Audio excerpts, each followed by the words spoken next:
For 8 months now, protesters in Syria have been fighting and dying trying to overthrow Bashar al Assad. Today, they got some support from Turkey.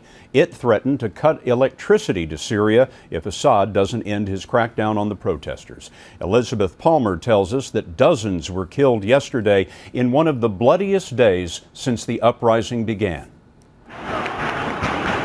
The cell phone video may be shaky, but it purports to show Syrian soldiers and government thugs shooting opposition protesters who want democratic reforms.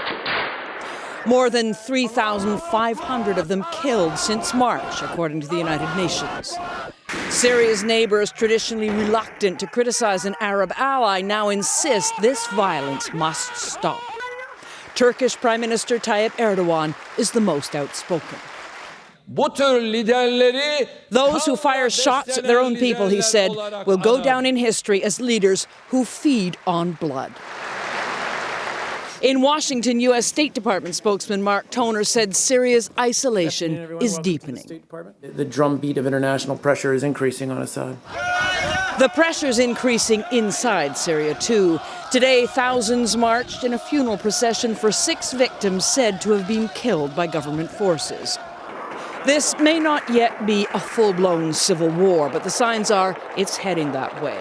Lone soldiers began announcing their defections from the Syrian army in the summer. Now, whole groups are doing it and turning their guns and military know-how against Assad's regime. Elizabeth Palmer, CBS News, London.